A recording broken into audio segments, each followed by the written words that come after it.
dia a todos. É um prazer estar aqui participando de mais um congresso organizado pelo IBDT sobre tributação internacional. O nosso painel de abertura de hoje é sobre territorialidade ou tributação internacional. E para falar sobre esse painel, nós convidamos a professora Mônica Rocha, que é mestre em Direito Internacional e Integração Econômica pela Universidade é mestre em International Economic Organizations pela Universidade de Zurich, doutora em Tributação pela Universidade da Flórida. Bom dia, doutora Mônica. Convidamos também o professor Eric Kemmeren. Ele é professor de Tributação Internacional do Fiscal Institute Tilburg, da Universidade de Tilburg, na Holanda. Ele é consultor da EY Tax Advisors e é também Deputy Justice da Corte de Apelações de Arnhem, na Holanda. Bom dia, professor Eric. Convidamos também o professor Fernando Dinman, velho conhecido, apesar da tenra idade, ele é um velho conhecido nosso aqui do IBDT. Ele é mestre e doutor em Direito Tributário Internacional pela Universidade de Maastricht. Ele também está alocado como professor assistente na Universidade de Maastricht, na Holanda, mas, na verdade, no coração dele, ele é professor dos nossos cursos do IBDT. Professor Fernando, bom dia. Também como o speaker, o Dr. Gustavo Lian Haddad, que é de todos conhecido aqui. Ele é doutorando em Direito Tributário pela USP, ele é sócio do escritório Lefosse Advogados, ex-conselheiro do CARF, e é também professor dos nossos cursos de tributação internacional. E, por fim, temos também a presença da nossa querida Amanda Panissa, que é a nossa mestranda em Direito Tributário Internacional aqui do nosso mestrado profissional do IBDT. Então, bom dia a todos. Eu agradeço a presença de todos, agradeço a disponibilidade de todos vocês participarem do nosso painel. Esse painel realmente vai ser muito interessante, porque, como os senhores podem verificar, todos os nossos speakers são pessoas de altíssima qualificação, com experiência acadêmica, profissional e até de judiciária, como é o professor Eric, que também trabalha como Deputy Justice na Corte da Holanda. Então, o assunto que nós vamos lidar é sobre tributação, territorialidade ou tributação em bases mundiais. É um assunto da moda, principalmente depois que os Estados Unidos mudaram a sua legislação para adotar um regime mais próximo da tributação por territorialidade. Então, o assunto entrou na moda, há uma grande discussão sobre o tema no mundo todo, e nós aproveitamos o tema para dedicar esse nosso primeiro painel de hoje. E eu, rapidamente, então, sem mais delongas, passo a palavra ao professor Eric. Desculpe, professor Eric. Antes disso, eu queria dizer sobre o formato do nosso painel. Nós vamos basicamente nós vamos dividir o nosso painel em 4 partes. A primeira parte vai tratar sobre conceitos gerais de territorialidade. A segunda parte vai ter um enfoque nas empresas multinacionais, o que é que elas estão fazendo hoje. A terceira parte, nós vamos falar sobre o Brasil. E na quarta parte, nós vamos falar sobre o futuro, sobre tendências. Então, professor Eric, eu passo a palavra para o senhor.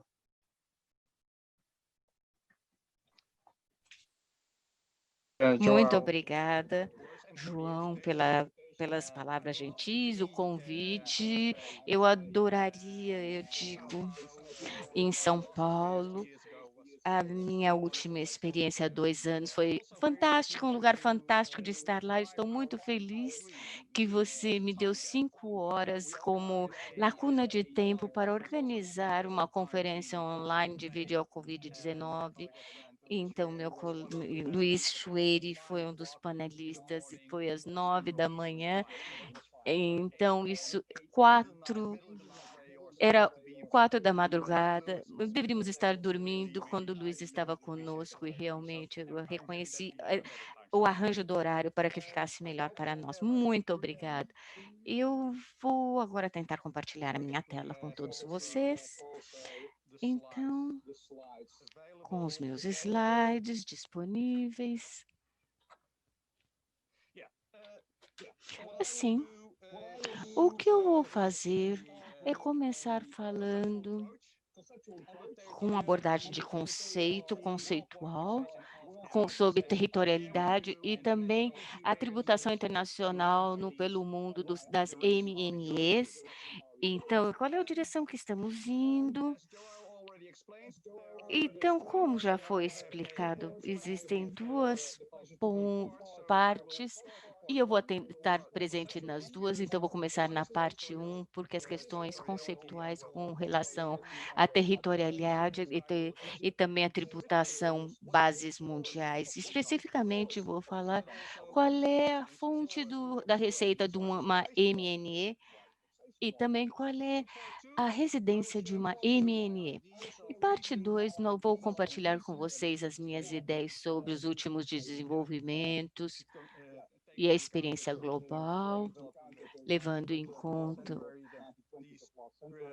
então, os últimos desenvolvimentos, os melhores debates, mas também as experiências globais, regionais, sobre a União Europeia e qual é a direção que a União Europeia está adotando, e depois nós vamos falar do PSD e também do ATD.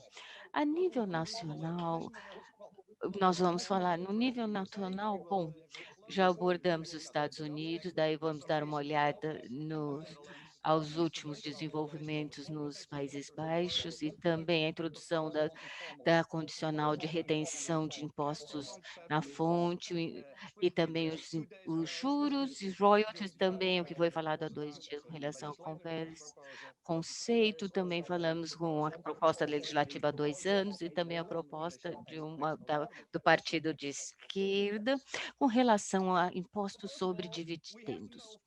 Em primeiro lugar, nós temos que conhecer do que estamos falando, na verdade, quando estamos abordando a territorialidade e também tributação base mundial. Então, o princípio da territorialidade no mundo tributário, abordamos isso dentro do contexto de tributação da receita produzida no Estado em questão. Então, onde está sendo produzida essa receita? E geralmente é relacionado ao que nós falamos com o princípio da fonte. E como parte disso, eu gostaria de enfatizar mais no princípio da origem, como eu falo que deveria ser, eu defendo como a ideia da fonte, e depois com mais detalhes mais adiante. A minha ótica, estes princípios estão conectados, desculpe, diretamente conectados com o princípio do benefício direto do Estado, de onde você beneficia da infraestrutura, num sentido mais amplo, a contribuição com a infraestrutura também com relação à tributação, mas também contrário à grande maioria, a capacidade de pagar, onde você cria a capacidade de pagar, a receita, é no estado fonte e a capacidade de pagar, então você deve fazer o princípio da contribuição naquele estado. Então, o princípio da universalidade é conectado com a tributação base mundial, com receita e o capital. E nesse sistema se refere mais à nacionalidade ou o princípio da residência, o local da residência, certo? Então, temos também uma terceira tendência, que é a noção de uma única tributação, que é um mix de territorialidade e tributação base mundial. Em algum lugar tem que ocorrer essa tributação. Então, vamos olhar essas 3 categorias. Fonte é, em vários debates mencionada a fonte, mas existem vários significados para isso, e levando a um debate a nível global, nacional e regional, e bastante confuso. Por quê? As pessoas têm noções distintas. Isso é uma lista para dar-lhes uma ideia, é onde está localizada a propriedade, onde é utilizada a propriedade, onde está os serviços têm o seu efeito, ou estado, onde a identidade do pagante está conectado, ou onde o pagamento é feito, onde o pagante está, o contribuinte está localizado, e onde os pagamentos são contabilizados como despesas. Então, é mais ou menos também como onde o mercado, então, o mercado ou a jurisdição do usuário se localiza, ou também, na verdade, onde é a fonte, e uma presença mais física, onde os serviços são desempenhados, onde as pessoas fazem o serviço, desempenham o serviço. Então, onde o princípio, onde a origem da receita está, desculpa. Então, link mais solto, onde o contrato é assinado, já vimos no passado nos Estados Unidos, onde a assinatura do contrato, onde a legislação que governa o contrato localiza-se. A meu ponto de vista é que o princípio da fonte ou da origem, daí isso nos leva à capacidade de onde o pagamento é criado e o resulta o benefício da atividade. Então, a alocação da jurisdição tributária, onde a receita foi criada através de uma atividade substancial da produção da receita. E em 2015, quando o relatório BEPS da OCDE, o Explanatory Statement, que é uma explicação, onde o valor é criado e é muito próximo ao princípio da origem. Então, o que vem a ser origem? É uma atividade, no meu ponto de vista, daquele que tem um elemento intelectual linkado às coisas, mas não, nem sempre fonte é origem, mas origem é parte do grupo de definição de fonte. Então, parte substancial das atividades. Então, atividade substancial, atividade como um todo. Então, eu vou falar sobre esse conceito. Bem, bom, vamos falar, então, onde está a residência de uma MNE? Mas a primeira pergunta, o que é um imposto sobre receita corporativa? É um tributo? É uma entidade levada em consideração? Então, a residência da entidade para a decisão da jurisdição tributária, mas também nós temos por quê e os diferentes links a serem considerados para a identificação da residência de uma identidade. Então, é uma cooperação, o escritório principal, a administração central, então, a gestão, a local de gestão, então, principal local de negócios, então, entidades híbridas, tudo tem a sua função. Então, que agrega mais complicação a esse entendimento quando falamos de entidades híbridas. Então, enquanto a tributação dos participantes da entidade, então nós temos também, bom, o que eu diria que agora, porque nós temos que identificar a residência do participante, baseado no domicílio, que é a residência permanente. Então, também nós temos a parte central dos interesses vitais, também como a parte habitual, e nos Estados Unidos tem um link. Então, o que nós vamos fazer com o resto das empresas acionistas? Estão espalhados por todo o mundo. Então, resolve o problema facilmente? Eu não acredito. Finalmente, para essa parte, nós temos a noção, não todos os princípios, que alguns dos meus colegas fazem, porque não é base princípio, é a receita igual a transação, mais ou menos um. Mas o que faremos então?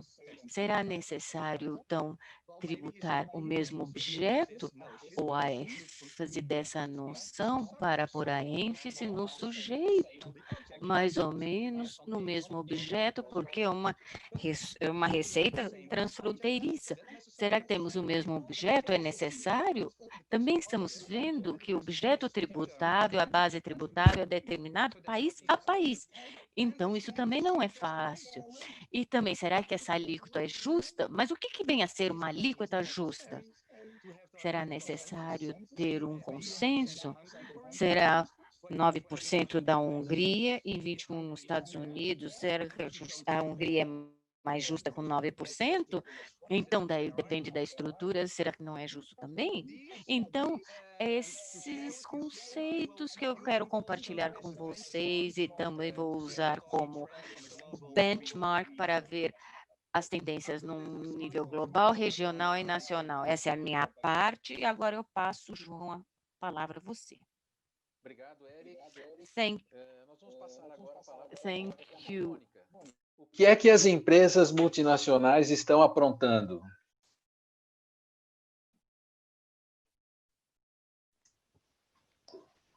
Well, good morning, everyone. Bom dia a todos. Sempre um prazer estar de volta no Brasil, né? Nós estamos através do Zoom. Eu gostaria de agradecer os organizadores desse seminário para o convite para a minha participação. O que eu vou apresentar a vocês hoje se refere ao que as companhias estão fazendo atualmente, globalmente, e tentar apresentar um pouquinho da minha experiência enquanto eu fui procuradora no governo no Brasil, e gostaria de colocar algumas opções quanto às perguntas que posso fazer quanto aos padrões adotados, e nós temos que tomar decisões a respeito de assuntos tributários. Primeiramente, eu vou apresentar o que seria melhor se vivêssemos em um mundo melhor, onde os países cooperariam e concordariam com qual seria as atividades substanciais tocadas e o que esperamos, as expectativas. Eu estou muito cética o que aconteceria, o que aconteceria nas atuais negociações. Quanto às companhias, por que estamos enfrentando tantas dificuldades no aspecto tributário? Primeiramente, as companhias eram unidades territoriais, estavam em um certo lugar. So what happened? With the O que globalization, aconteceu? Com a globalização, com a melhoria dos meios de transporte e com a comunicação melhorada, as companhias começaram a trabalhar no exterior. Poderiam estabelecer subsidiárias em outros países, tirar benefícios do trabalho de outras corporações ou companhias, e estabelecer, então, uma cadeia de fornecimento, e isso mudou muito na administração tributária, porque agora a administração tributária perdeu o controle de certas atividades. Antes era tão fácil, era sempre a visão daquela companhia, onde nós estamos normalmente no mesmo país, e agora nós temos gerências feitas por outros países, você tem benefícios sendo produzidos em outra jurisdição tributária, e isso altera muito a tributação, e riscos acontecem porque não dá, às vezes, para checar o que está acontecendo. Embora a matriz, onde as decisões são tomadas em uma decisão global, estão em uma determinada jurisdição tributária. Assim, os países decidiram adotar certas regras para lidar com essa situação, principalmente os Estados Unidos, onde a maioria das matrizes estavam blocadas. O que aconteceu? Em vez de considerar aquelas matrizes e as subsidiárias e mesmo as companhias de fornecimento de produto, cadeias de produto, o que foram consideradas? Diferentes unidades. E com isso nós tínhamos, então, criado outros tipos de problema. Por quê? Aí coloquemos, por exemplo, o problema do transfer price.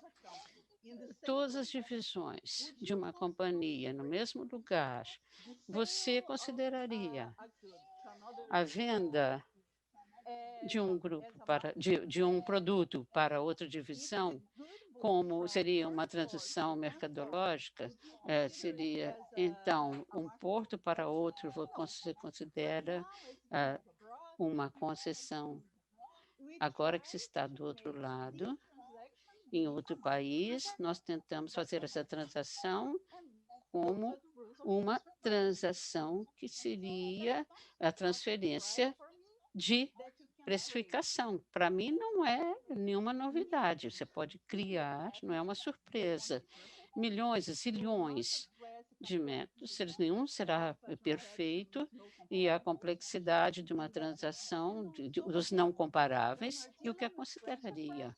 Quando você está lidando com transfer price, primeiramente, a transação ela é comparável, e aí nós temos que fazer a pesquisa, os regulamentos, as leis, então, para ver, então, Porto Seguro, o Safe Harbor. E se você não achar um Safe Harbor, você tem que ver o acordo da precificação. Por quê? Porque isto significa que aquelas traduções não são de mercado, mas para propósito tributário e para garantir a base tributária, nós criamos esse quadro. Existe muito problema nesse quadro que criamos. Qual seria, então, a melhor solução? Se você vivesse num mundo melhor, seria a adoção de uma base corporativa global, consolidada, onde você veria todas as unidades de uma multinacional como um negócio único. Então, você faria a distribuição da base tributária. Contudo, esse não é o mundo real, pelo menos não o que eu conheço. Eu tenho as minhas dúvidas sobre essas negociações. O rateio tem que ser observado. Então, vejamos dois padrões. As regras territoriais têm que ser adotadas e as mundiais. As territoriais, o padrão, primeiramente adotado pelos países europeus. Eles estavam no atendimento colonial, coloquemos assim, eles se consideravam seu próprio território quando eles estavam em outro país, com as companhias ali. Havia política e havia soberania tributária sobre aqueles territórios. E, por outro lado, os Estados Unidos, que não era um colonialista formalmente, adotou, então, a base globalizada.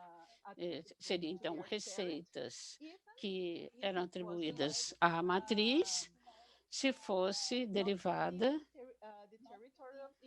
não dentro do território americano. Isso fazia sentido até um ponto de transferência, porque quanto a serviços que são negociados, por exemplo, que eram os mais visíveis, então eram intangíveis. E isso realmente ficou difícil para controlar, para avaliar. E, na minha opinião, por essa razão, a Europa e os Estados Unidos adotaram um sistema misto. Passemos agora, porque eu diria que a minha experiência de negócio, de trabalho, quando você trabalha com o governo, a primeira coisa é que você toma a decisão, nunca é só tributação.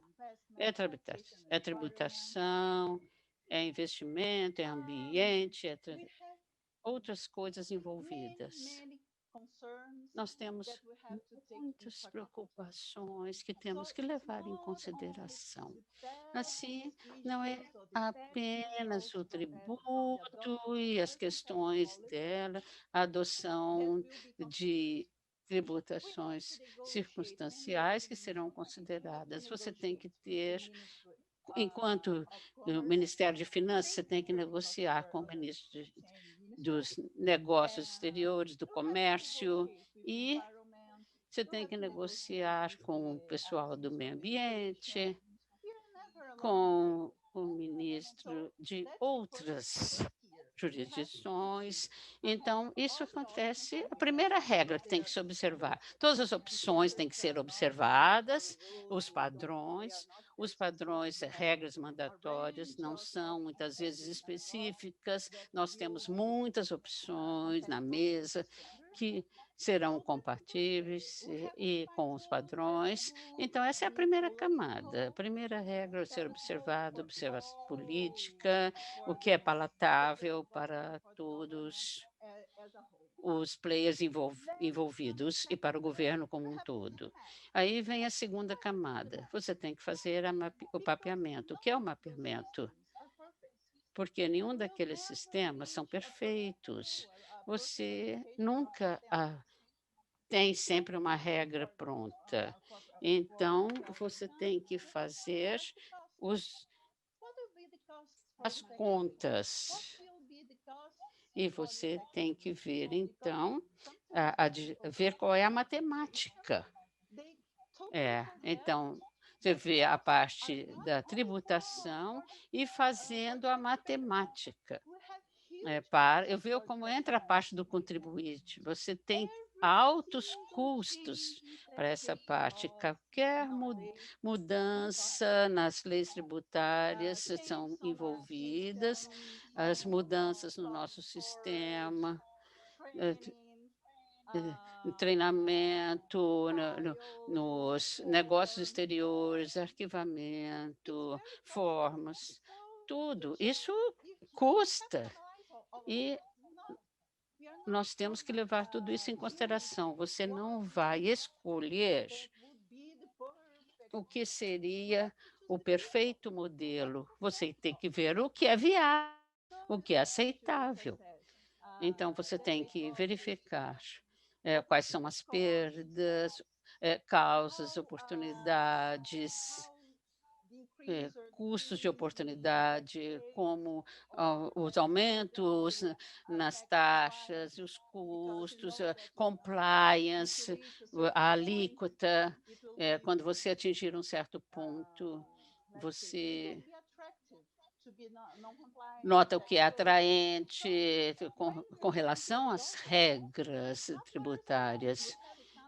Você não trabalha sozinho, você tem que observar a economia, e muitas vezes nós ficamos 3 semanas perdidos, imersos em um problema, lá em Brasília, discutindo, testando, fazendo modelos, chegando a conclusões para poder achar o menos caro, a opção menos cara.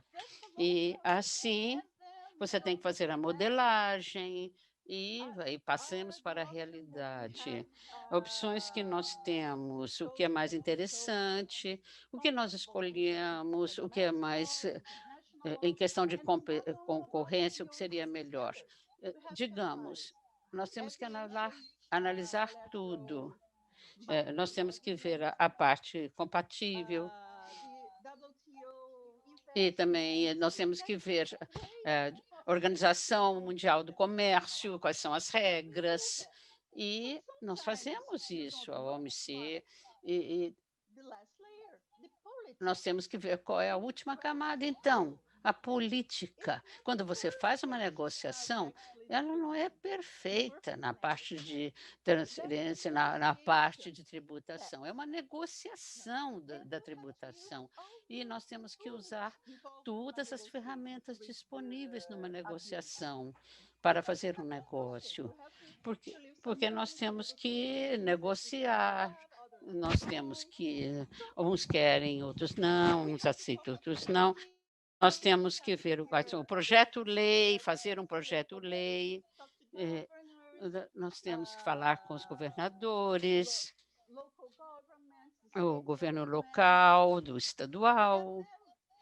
E aí, é por isso que muitas vezes você não sabe todo esse atrás de um projeto-lei, quanto trabalho está.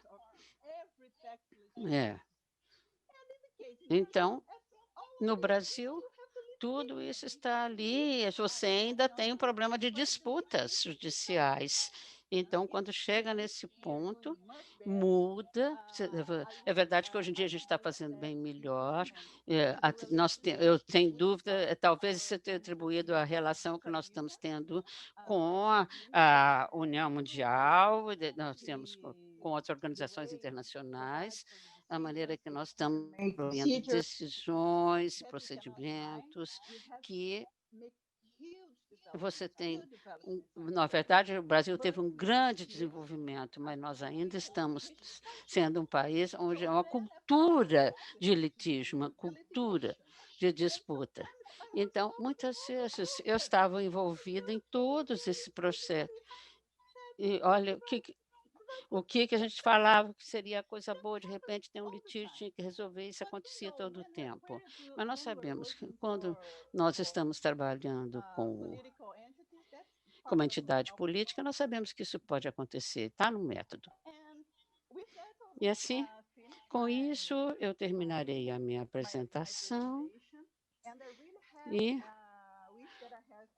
eu espero que tenha contribuído para a compreensão do que acontece, as dificuldades de fazer uma escolha quanto ao padrão territorial.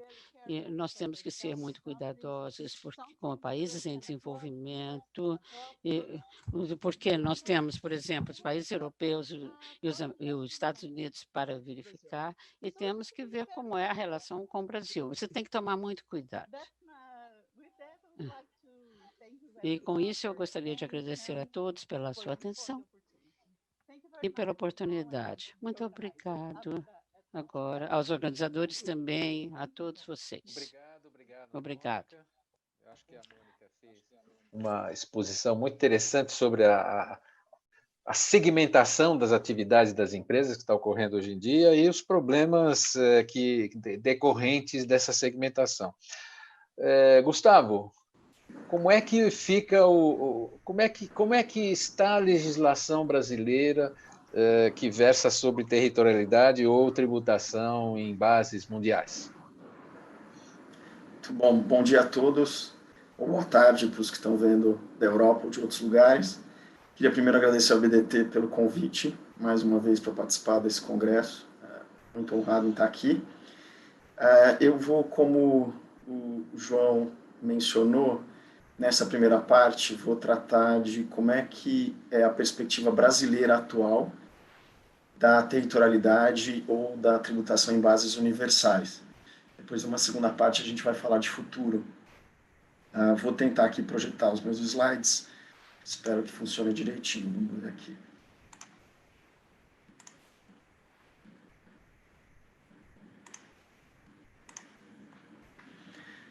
Muito bem. Como é que o Brasil trata, quais as escolhas que o Brasil fez para tributar os residentes em relação à renda oferida fora do Brasil? Muito rapidamente, vou tratar das pessoas físicas e depois vou passar a tratar das multinacionais, das pessoas jurídicas brasileiras que investem fora do Brasil, para explicar as principais características do regime. No caso das pessoas físicas, a nossa tradição já vem de muito tempo, desde a década de 40. Nós adotamos um sistema de tributação em bases universais para as pessoas físicas, bastante, de uma certa maneira, surpreendentemente simples. É um sistema que tributa a renda oferida fora do Brasil pelo regime de caixa, quando a renda é percebida, para usar a expressão que o legislador usa.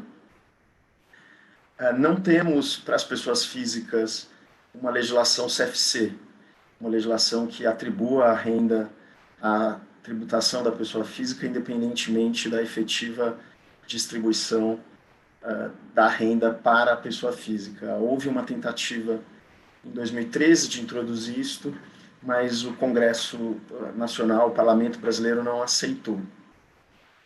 Temos basicamente duas cédulas para a tributação da renda no exterior da pessoa física.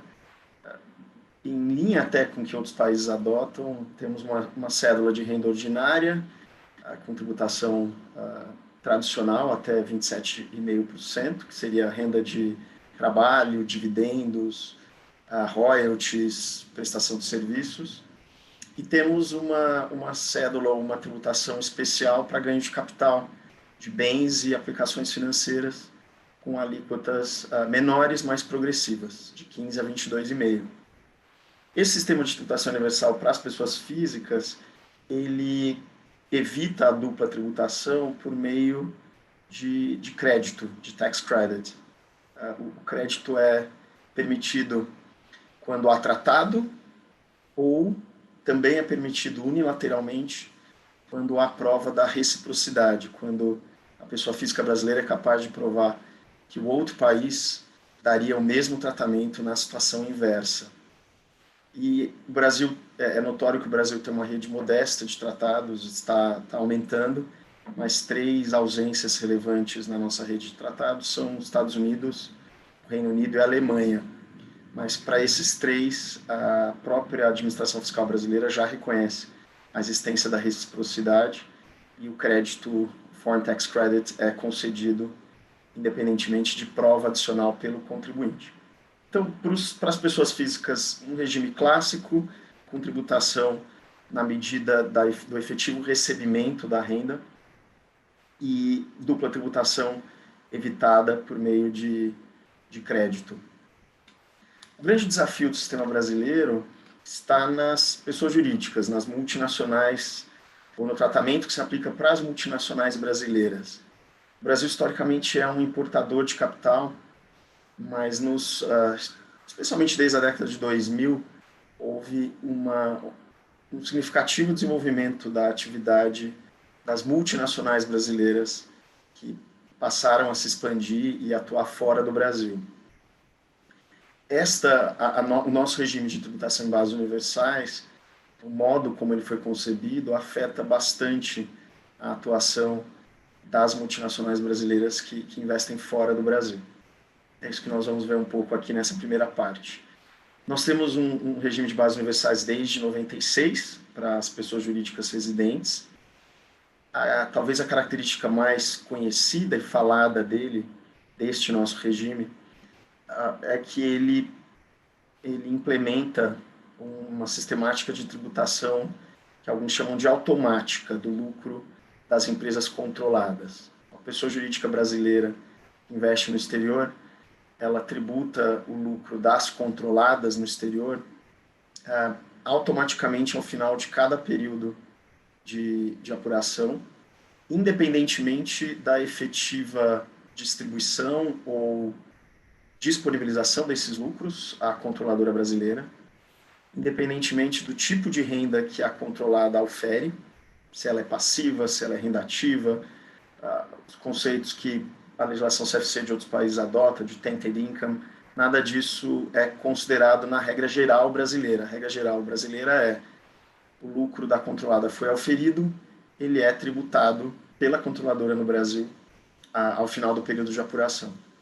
O nível de tributação da controlada também é relevante e considerações de substância da própria controlada no exterior também são irrelevantes para a aplicação deste regime. Na prática, o nosso regime atual aplica o racional da legislação de CFC para todas as situações, sejam elas genuínas, abusivas ou não abusivas. O remédio que foi adotado no Brasil já desde 2001 é este. Houve algumas alterações em 2014 que mudaram parte desse sistema, mas a essência da tributação das controladas permanece a mesma. Como é que esta renda da controlada é tributada? Nós tributamos o lucro da controlada no Brasil pelas alíquotas ordinárias brasileiras. A nossa alíquota hoje geral é de 34%, salvo para as instituições financeiras equiparadas, nós temos uma alíquota majorada para elas de 45%. A inovação que houve, uma das principais inovações que houve em 2014, foi a criação de um crédito presumido de 9% para o lucro auferido por controladas que atuam em alguns setores. Os setores indicados pela legislação incluem alimentos, bebidas, construção e as indústrias em geral. Então, para estes setores, a alíquota efetiva é, na prática, 25%. São os 34 tradicionais menos 9. Isto deu algum alívio para as multinacionais brasileiras que atuam nesses setores, e para elas a alíquota efetiva é de 25%. Mas há uma omissão relevante, que é o setor de serviços. Ele não está incluído nesse crédito presumido. O setor de serviços, uma multinacional que atua no setor de serviços em geral, a tributação dos lucros das controladas vai ser de 34%. Nós vamos ver daqui a pouco que, com a tendência de redução global das alíquotas de imposto de renda, esta alíquota de 34% tende a ser bastante punitiva. Outra característica do nosso regime é que cada entidade controlada é tributada separadamente e os lucros e prejuízos dela não se misturam com lucros e prejuízos de outras controladas.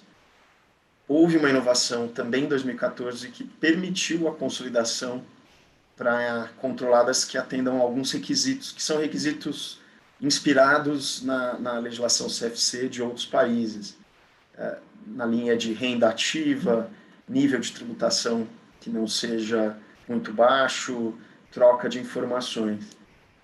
Então, até 2022, a legislação brasileira permite a consolidação, isso também foi um alívio, mas esta consolidação exige que a entidade consolidada no exterior preencha alguns requisitos típicos de uma legislação CFC. De qualquer maneira, a consolidação é possível entre lucros de controladas no exterior, lucros e prejuízos.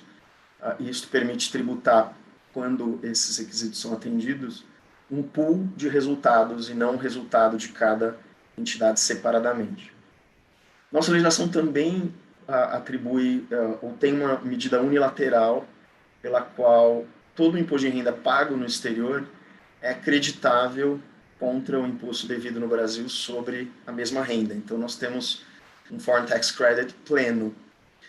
Mas há alguns timing issues importantes. Por conta desta tributação automática, da tributação acontecer independentemente da distribuição, não é incomum, na prática, que o imposto no exterior seja pago depois que o imposto brasileiro se tornou devido.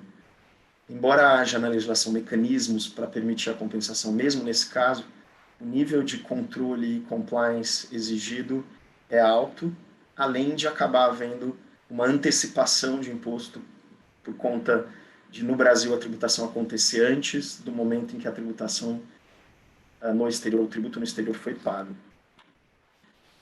Esse nosso sistema atual envolve um nível de compliance, como todo sistema de tributação universal, mas o nosso tem algumas particularidades que agravam o nível de custo de compliance envolvido.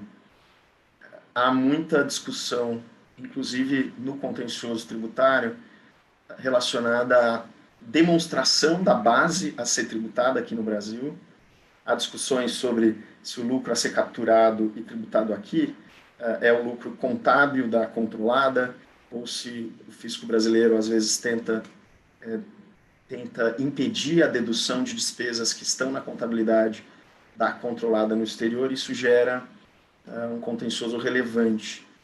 Também há contencioso relevante relacionado ao Foreign Tax Credit, ao crédito relativo ao imposto pago no exterior, seja por pontos relacionados à demonstração desse tributo, desse imposto pago no exterior, mas também aquelas questões temporais a que eu me referi. E há também um contencioso que já se iniciou desde 2001, mas que continua aplicável, relacionado a possível conflito entre o nosso regime brasileiro de tributação automática e os tratados para evitar a tributação. Não é objeto aqui da nossa discussão hoje tratar disto, mas há contencioso relevante também relacionado a esse tema. Esse conjunto de elementos faz com que, independentemente da escolha entre territorialidade e universalidade, esse conjunto de elementos faz com que o regime brasileiro deixe, e há uma percepção, óbvio, não é uma percepção completamente uniforme, mas muitos atores no mercado têm essa percepção de que, e na academia também, de que o nosso regime torna a atuação das multinacionais brasileiras mais custosa e menos competitiva do que a atuação das multinacionais de outros países. Há alguns fatores aí, eu elenquei 5 para tratar aqui. Acho que os 2 primeiros eu já mencionei, essa sistemática de tributação automática, independentemente da distribuição do lucro, claramente traz um problema de fluxo de caixa. O lucro, mesmo o lucro que é reinvestido pela controlada, sofre tributação aqui no Brasil. Há o problema ou a questão do alto nível de compliance, do custo de compliance. Mais recentemente, nos últimos anos, com a redução global das alíquotas de imposto de renda mundialmente, o Brasil não entrou nessa tendência ainda. Na segunda parte, nós vamos falar um pouco disso. Mas o Brasil tendo mantido um nível de alíquota nominal alto, enquanto outros países nos quais o Brasil potencialmente investe reduziram suas alíquotas, faz com que o diferencial de tributação, mesmo com o nosso sistema permitindo um full tax credit, o diferencial de tributação a ser pago no Brasil tem aumentado, tem se visto isso na prática. Uma empresa que não tem o crédito presumido, que tributa o lucro da controlada a 34%, se ela investe hoje nos Estados Unidos, numa multinacional, numa subsidiária americana que paga imposto a 21%, ela terá que complementar aqui no Brasil a diferença entre 34% e 13%. Enquanto que em outros países, ou regime de outros países, fariam com que essa complementação não existisse, se, por exemplo, nós tivéssemos a territorialidade. Então, esse é um fenômeno que esta redução global acabou acentuando a desvantagem do regime brasileiro. Outro fator, isso é conhecido de todos, o professor Eric falou, se referiu a ele no começo, vários países e Estados Unidos, de alguma forma, vem migrando para alguma forma de regime de territorialidade. Isso também, na comparação, o nosso regime fica menos competitivo. E o último fator não é relacionado diretamente à escolha do legislador brasileiro por esse regime de tributação automática em bases universais, mas é fato que nossa rede de tratados não reduz significativamente o imposto de renda sobre dividendos nas distribuições que as controladas fazem para a parent company brasileira, para a controladora brasileira. Novamente, usando o exemplo dos Estados Unidos, uma subsidiária americana de uma empresa brasileira, quando distribui dividendos para o Brasil, esses dividendos são tributados a 30%, que é a alíquota nominal ou doméstica aplicada nos Estados Unidos. Quando você combina alta tributação de R, um nível de tributação corporativo alto, com tributação automática, independentemente da distribuição, e imposto de renda na fonte alto nas distribuições das subsidiárias, você chega num regime que não faz um investimento ou não facilita o investimento brasileiro no exterior e a formação de grupos multinacionais. Isso também tem gerado, nos últimos anos, uma tendência a inversões, a multinacionais brasileiras considerarem planos de inversão ou de transferência da controladora do grupo para fora do Brasil, e também para novos grupos que estão se expandindo internacionalmente. Isso acaba motivando que a expansão se faça por meio do que eu chamo de irmãs da empresa brasileira e não filhas. É menos... O nosso regime não estimula as empresas brasileiras a criarem controladas no exterior e acaba estimulando a que os donos, os sócios das empresas brasileiras criem as sociedades irmãs nos outros países em que o grupo vai operar. Acho que esse é o quadro que eu queria explicar aqui nessa primeira parte, e passo a palavra de volta aqui ao João para continuarmos o nosso painel. Obrigado, Gustavo. Eu queria passar a palavra agora para o Fernando, e o Fernando vai responder a pergunta de $1 milhão. Fernando, o que é melhor? Territorialidade ou tributação em bases mundiais? Obrigado, João.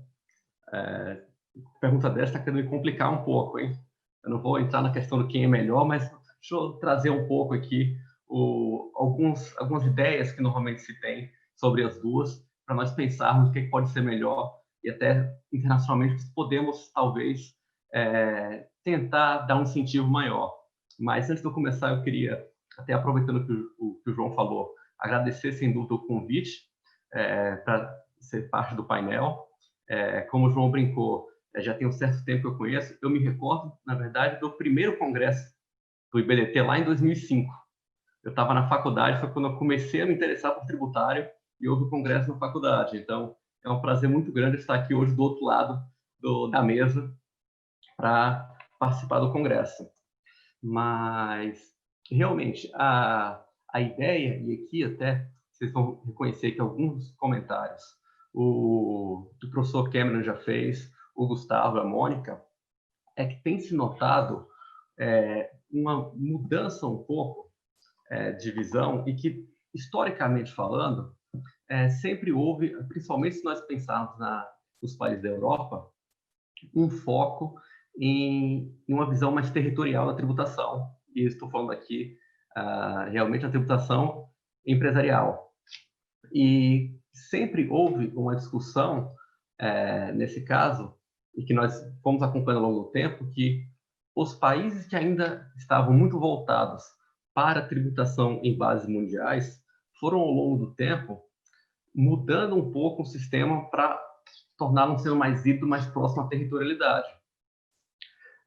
Então, logicamente, o comentário que a Mônica fez, não existe uma situação perfeita, não existe uma situação perfeita. Sempre teremos que fazer um mix da situação. Mas é interessante pensar que a ideia da territorialidade ela é adotada há muito nos países, principalmente para a tributação empresarial. Tem aumentado o número de países que acabam cedendo à ideia da territorialidade, e ainda assim ainda se vê muita discussão sobre se seria uma opção viável. E é por isso que é interessante pensar e levantar um pouco quais são os principais argumentos normalmente utilizados contra e a favor da territorialidade, para nós tentarmos pensar e ver, tipo, existe realmente uma diferença tão grande para o que nós temos, como se fala em base mundial? Os problemas são tão grandes assim como se fala? E do mesmo jeito, será que os benefícios são tão gritantes que não faz sentido nenhuma mudança? E é por isso que eu queria trazer inicialmente essa ideia de que sempre pensem no, sem dúvida nenhuma, já existe uma adoção da ideia de territorialidade muito grande no mundo, sempre voltando até um pouco à ideia da competitividade e do fato de que se você está desenvolvendo um negócio no exterior, você deveria estar sendo tributado da mesma maneira que quem está naquele local. E com base nisso, nós vemos, e principalmente nos últimos anos, com a discussão dos Estados Unidos, se eles deveriam ir para uma base territorial ou não, nós vimos muitos argumentos sendo levantados contra a territorialidade. Então, existe uma discussão muito grande sobre o fato de se diz, bom, a territorialidade, e até nesse ponto interessante, a Mônica falando, em visão dela, o sistema perfeito é tributação com base mundial com fórmula. Eu acho que a gente discorda bem nessa situação, mas um argumento que as pessoas trazem para ser contra a territorialidade e que normalmente justifica a base mundial é justamente essa ideia de que haverá uma perda de receitas para o estado da residência.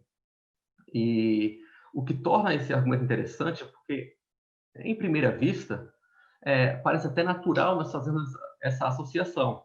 Se antes eu posso tributar em bases mundiais e agora apenas o que está acontecendo no meu território, logicamente eu teria uma queda na receita.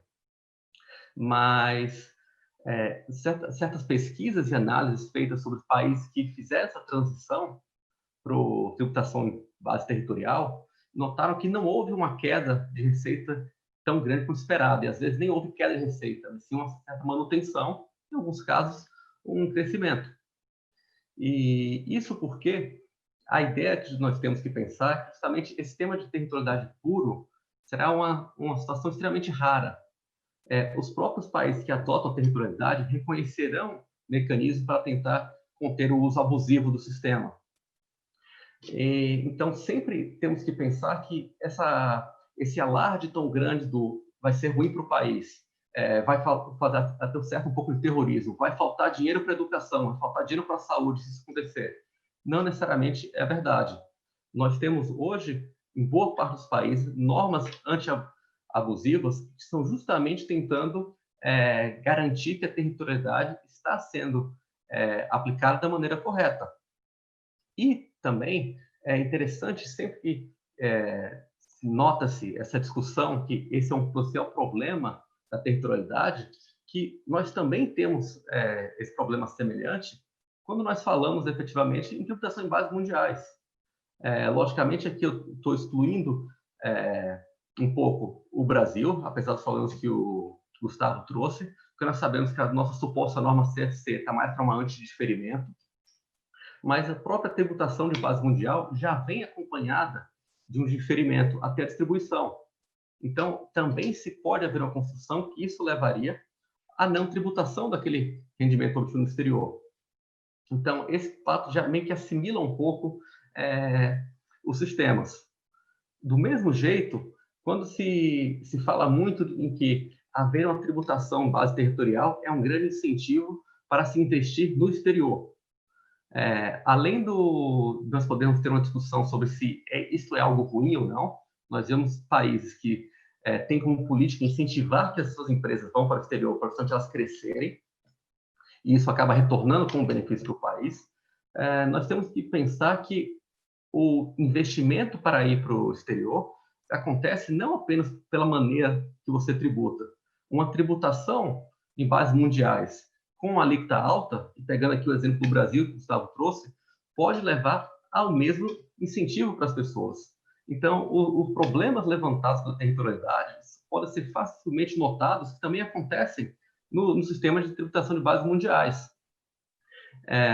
Uma outra ideia trazida sempre é que se você tributa em bases territoriais em vez de mundiais, você está gerando uma vantagem para as multinacionais em relação às pequenas e médias empresas, porque as pequenas e médias empresas não estarão no exterior.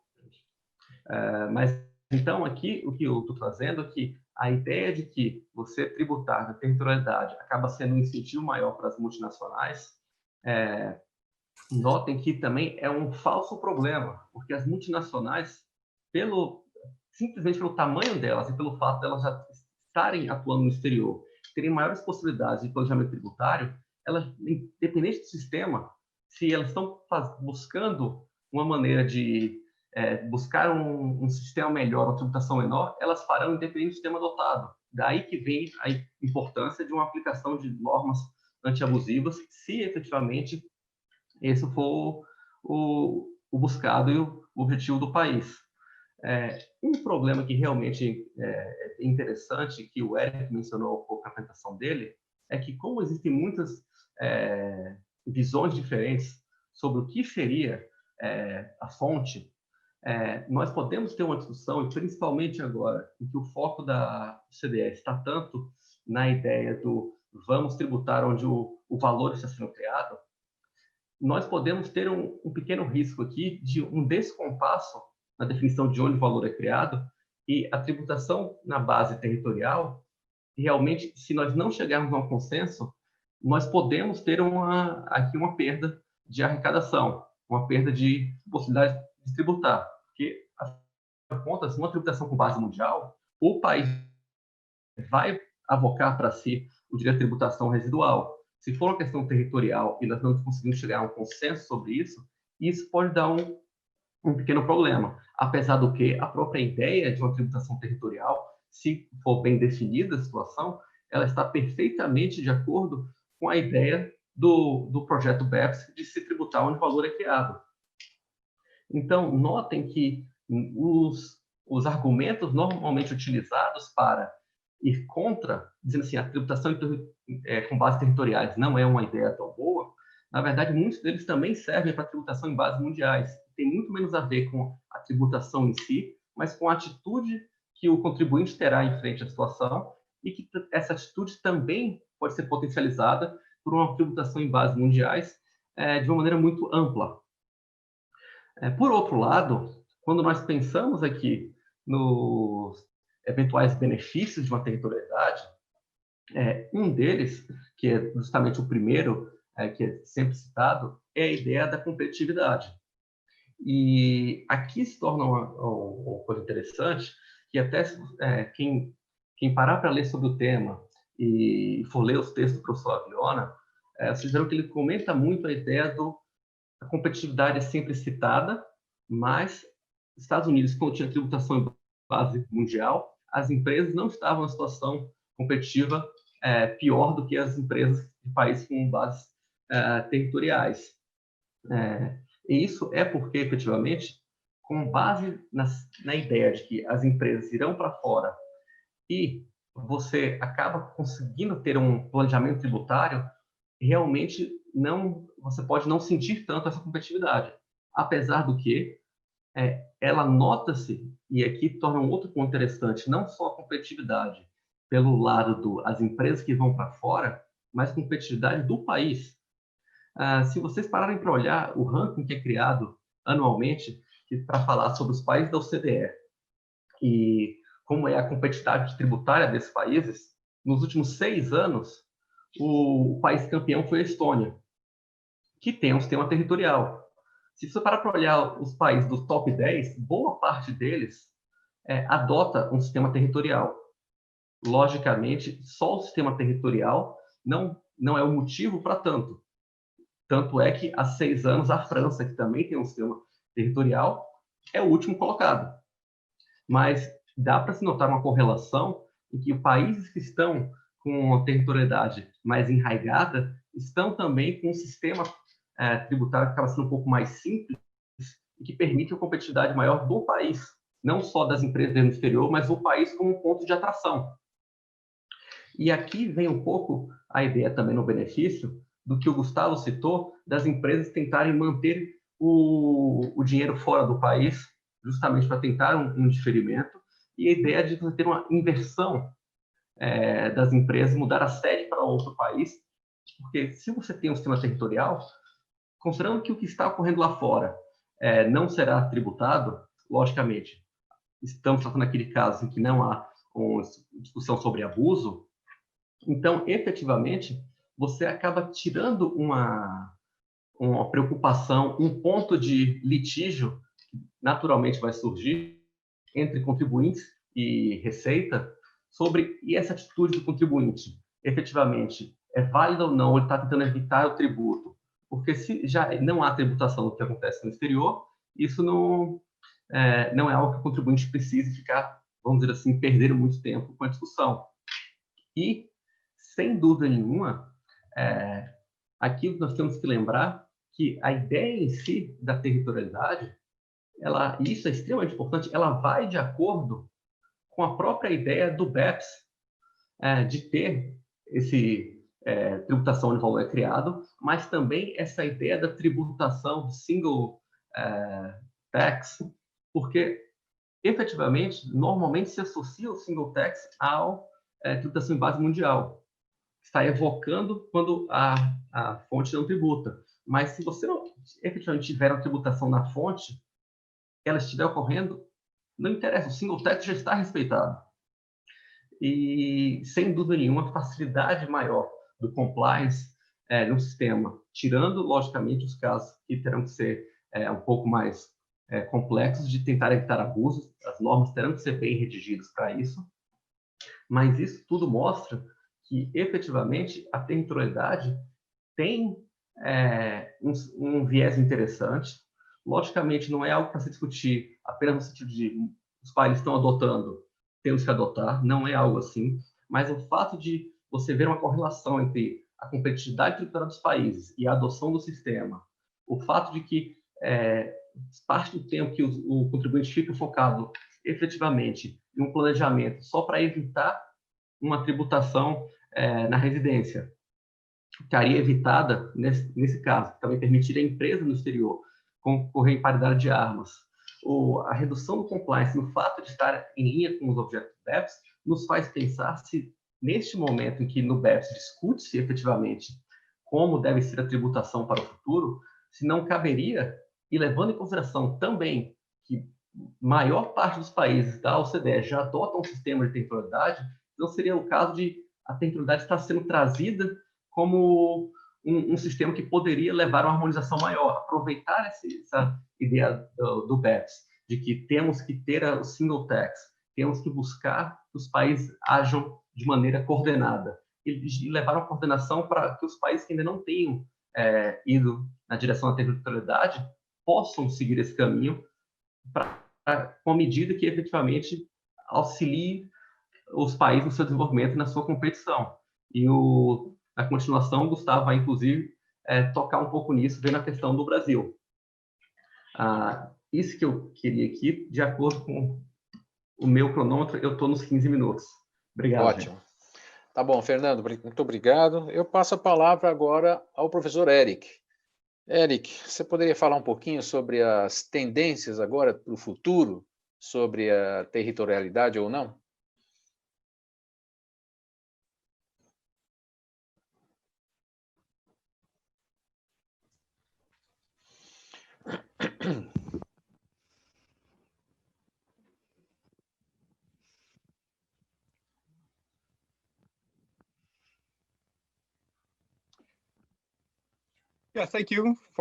Muito obrigada pela oportunidade, novamente, de abordar as tendências por todo o mundo com relação à territorialidade e tributação mundial e única. A seleção feita tentando focar nas tendências mais importantes e também é uma seleção subjetiva. Entretanto, acho que podemos aprender algo com isso, conforme passamos por ela. Nesse sentido, eu acho que onde está a fonte de criação de valor e, na minha opinião, então, os elementos individual e intelectual, se das pessoas, e você vai encontrar, você tem a receita tributada. Então, para abordar diretamente a pergunta que eu vi nos chats, português, e ela não sabe se pronunciou corretamente o nome, Ivana. Se você olhar os intangíveis, não as fontes onde são utilizadas, por exemplo, mas onde eles são desenvolvidos pelos seres humanos. Então, na verdade, esse foi um dos problemas que tivemos que implementar nas estruturas que foram aplicadas pelo Google, Apple e também aquela questão, o sanduíche Double Dutch, né? Mas, no final, foi uma questão que a receita não foi tributada nos Estados Unidos devido à combinação das regras e também, mais ou menos, não aplicando, e também a contribuição do custo dos acordos ATP não estavam no local correto. Então, não foi um problema de não tributar na Irlanda ou nos Países Baixos, mas problema não tributar nos Estados Unidos, e veremos que parcialmente foi resolvido pela administração. Então, o Double Irish Dutch Service é planejamento tributário internacional em 2 países europeus, Irlanda e Holanda, e não foi exportado realmente, mas essa administração foi a primeira que realmente abordou o problema. Então, seria isso, mas eu vou abordar isso mais adiante.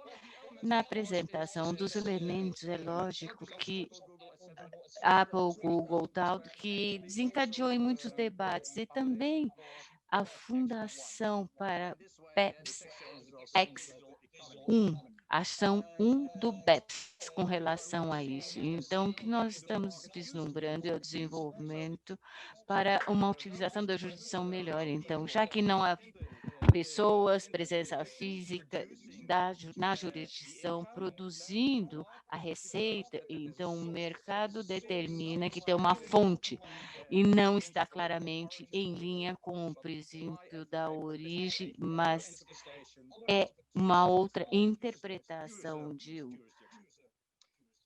jurisdição e fonte. Então, depois nós temos ação 4. Pode-se dizer que o elemento de tributação de fonte e territorialidade, desta forma, o interesse a dedução de juros envolvidos. Então, isso, na verdade, daí você está tributando errado, a pessoa errada. Então, a capacidade de pagar do crédito, então, o devedor, o pagador e a sua capacidade de pagar é reduzida e não do credor, e limitando a dedução de juros, então você está tributando a pessoa errada. E é um sinal de territorialidade. Então, nós estamos falando em outras circunstâncias, sendo que o país fonte não tem que reduzir essa tributação, que vai contribuir, pelo menos, com o fortalecimento da sua posição. Na verdade, veremos que é verdade também para o estado da residência. Ação 7.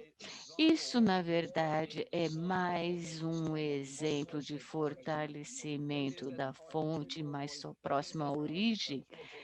Então, na verdade, prevenção de evitar de forma artificial o status de estabelecimento permanente. Então, nós estamos falando da origem, o transfer pricing, é o grupo de transfer pricing nas ações 8 a 10. Por quê? Porque a função das pessoas é o dominante nisso. Então, acho que é por aí. E, portanto, alinhando o TP, transfer pricing, e seus resultados junto com a criação do valor. Então, vai para a jurisdição do usuário como nação 1. Então, eu poderia dizer que a OCDE é relativamente consistente. No pilar 2, então, nós estamos falando da proposta de base, antibase da erosão global, GloBE, então, regra de pagamentos subtaxados, então fortalecendo partes do princípio da territorialidade, mas não está próximo ao princípio de origem, que qualquer fonte que possa ser. Então, se olharmos, então, a tributação mundial, isso, na verdade, é mais forte, o transfer pricing ficando de lado, incluindo o controle, a legislação da estrangeira controlada. Isso quer dizer que é uma situação de, na verdade, de empresas residentes. E, principalmente, principais matrizes, e isso ocorre geralmente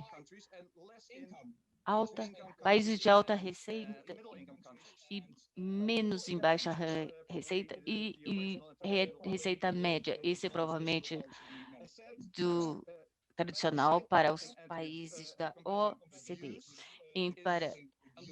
Convertendo o abuso no tratado, no benefício do país fonte, mais ou menos de residência. Então, eles não têm que evitar a tributação. No pilar 2, temos um fortalecimento do Estado residência, provavelmente dos países de mais alta receita, mais regras de receita, semelhantes ao CVC, switch, sandwich.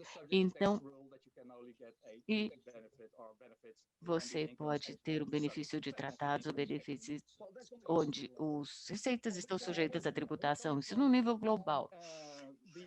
Vindo da União Europeia, eu também gostaria de compartilhar algumas tendências da União Europeia. Podemos ver lá três linhas: territorialidade, a regra de limite de juros, que é a ATAD, que pela OCDE, que estamos vendo aqui o GAR, no seu artigo 6º, e também impostos corporativos. Então, se falamos de empresas não residentes, está fortalecendo. E poderia dizer por que o CFC mencionou a territorialidade, porque o recurso típico de Estado residente é sua tributação, mas é uma regra típica do artigo 7º, 2b, mais ou menos, ou somente aplicando o princípio de arm's length. Então, as atividades são desenvolvidas no nível da matriz, mas a propriedade é legalmente da subsidiária. Então, levando em conta a remuneração arm's length, tem que levar em consideração no relacionamento entre a subsidiária e a matriz, mas, na verdade, só o arm's length e seu princípio que será aplicado. Então, tributação base mundial para pagamentos híbridos nas subsidiárias tem uma regra específica e vai próxima à anti-avoidance. Então, na verdade, remuneração, dividendos, deduzíveis a nível de pagador e a subsidiária pagando para a matriz. Então, residência dos recipientes. Quando você sai da jurisdição de um outro estado ou estrangeiro, daí você tem que pagar tributo nos ganhos retidos, fortalecendo o estado residente e a sua posição. Igual para GAR, e o que eu já notei com relação ao CDE e a sua abordagem, nós também temos a regra CFC, que é a mais tradicional CFC, e também o CDE, porque eles ATAD queriam implementar os IDs para o OCDE de forma a evitar disparidades e inigualdades em concorrência entre os Estados-membros. Para uma tributação única, nós temos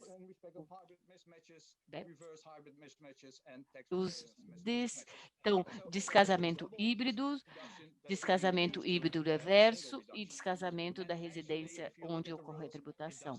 E, na verdade, se você olhar as regras, não importa muito do princípio, quer seja no estado de origem ou reverso, um ou outro não aplica, então o outro deveria. E o estado de origem.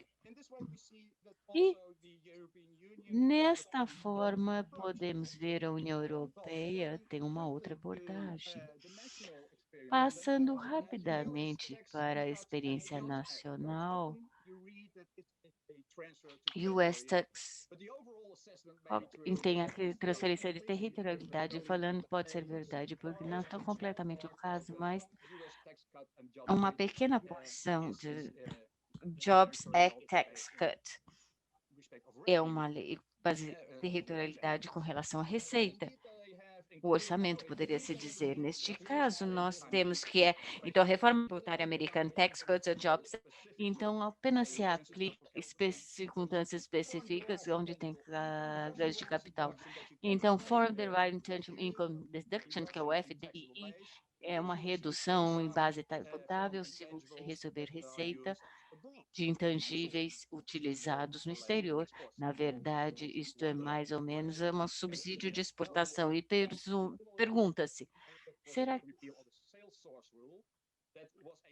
a regra do repeal sales source, ou uma redução de dívidas entre 15% e 100%, e se os bens foram consumidos no exterior, então não foi aceito, repelido, então poderíamos dizer que fortalece a posição dos Estados Unidos, se os produtos foram produzidos nos Estados Unidos, os Estados Unidos não poderiam tributar. Sob as novas regras, pode levar o FDI. Então, nós temos também Base Erosion and Anti-Abuse Tax. Primeiro calculamos o tributo regular, reduzindo despesas e tal, e depois você tem que recalcular e excluí-los com royalties e juros. O tributo será mais alto do que o normal, daí você paga um tributo adicional, que é o BEAT. E o interest barrier, pode-se dizer, na linha do OCDE, APET, que é um tipo de APET, tipo de redução de forma que não mais do que EBITDA 30% pode ser reduzido o EBITDA. Então, a tributação mundial parece ser mais importante segundo a legislação Tax Cuts and Jobs Act norte-americana, especialmente o de transição. Todos os lucros retidos, por exemplo, armazenamento em Barbados ou algo assim, Apple e outras similares. Poderíamos, então, terminar com, na minha opinião, cash de 50%. Então, norte-americano é similar com o C-Rule, Global Intangible Low Tax Income, GILT, e uma jurisdição de baixa tributação. E são fixos agora. Isso reduz diretamente o problema que foi levado em conta pela Comissão Europeia, que agora não permanece não tributável, gerado por intangíveis, ou 10%, 13 ponto alguma coisa, mas 21% disponível hoje como tributo, como alíquota regular, e também Refining Subpart F. Novamente, estamos vendo a abordagem Single Taxation, então também no estado de tributação, que é a fonte residência, e Países Baixos, a experiência que vimos aqui tem uma reputação com relação à introdução de uma condicional de retenção de impostos em juros e royalties e a receita das Países Baixos para outros países. Então, o governo nosso introduziu, que vai ser aplicada a partir de 2021, uma conditioning withholding tax. Então, só se o pagamento vem dos Países Baixos e não tem nada a ver com a origem. O single taxation é uma abordagem que nós vislumbramos recentemente, informado pela proposta dos legisladores com capital estrangeiro. Se você tiver produtos ou juros de empréstimos subsidiados para pagar, quais seriam o princípio arm's length? Então, é a base para depreciação que você também leva em conta, ou também a hipoteca e tal, e o custo do empréstimo. Então, não seria o caso quanto ao legislador e a proposta será introduzida em 2021, como já falei, e se não houver nenhuma concorrência com outro país, então tem o princípio de arm's length, será algo que será frustrado. E eu acredito que isso é um princípio. E tem uma proposta da ala da esquerda, então, para empresas como Unilever, Shell, estão levando em consideração mudar a sua sede dos Países Baixos para o Reino Unido, mas amplamente então há mais empresas pensando em mudar a sua sede. Então, a ideia é que eles deixem os Países Baixos para reter ganhos, e vai custar a Unilever 11 bilhões de euros será o custo pago pela Unilever. Talvez seja uma questão esse número, pensando em transferir por outros motivos, exceto a parte tributária. Então, não será tributado se o outro país tiver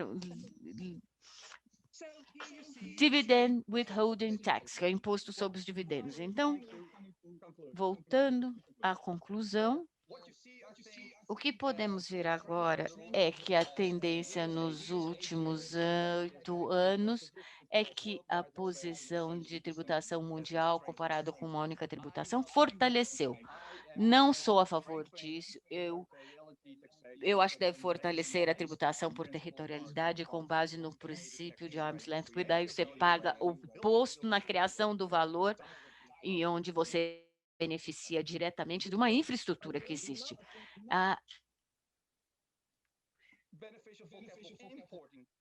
Eu não acho que é bom para aqueles que importam capital, mas sim para que exportam. Mas isso também pode levar à conclusão que a tendência é detrimental a países de média e baixa receita comparado com os de desenvolvimento e o benefício daqueles membros do OCDE e para países de alta renda. Minhas ideias e muito obrigada pela sua atenção. Nós estamos com o tempo quase esgotado. Eu vou passar a palavra rapidamente para a Amanda, que ela quer fazer alguns comentários finais. Amanda?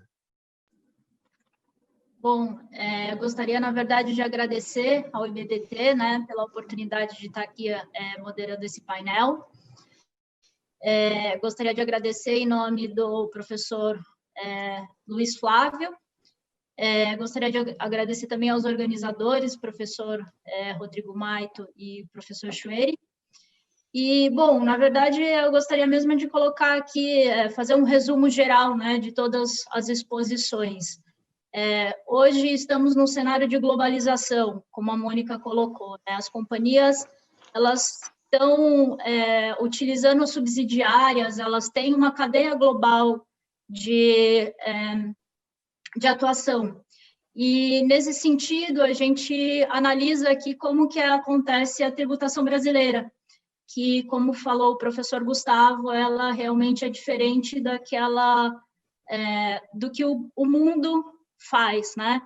E a minha colocação seria, será que se o Brasil continuar sendo diferente daquilo que acontece no mundo, as companhias brasileiras, no momento em que estão tentando se internacionalizar, elas não teriam uma perda de competitividade, né? Para melhorar esse desenvolvimento, será que o Brasil, num futuro próximo, não teria que se adequar ao que acontece nas cadeias globais e, assim, trazer um estímulo maior para as nossas multinacionais também?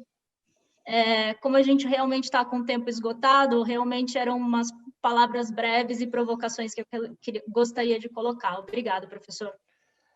Obrigado, Amanda. Realmente essa sua pergunta ela não tem uma resposta simples, né? Não é sim ou não. A resposta seria depende. Eu diria até que você está ganhando da pergunta do Fernando. Essa é a pergunta de 2 milhões de dólares. Mas nós estamos com o nosso tempo esgotado. Eu queria agradecer mais uma vez a todos os nossos panelistas. Tenho certeza que todos que estão nos assistindo aproveitaram muito da exposição dos panelistas do nosso painel.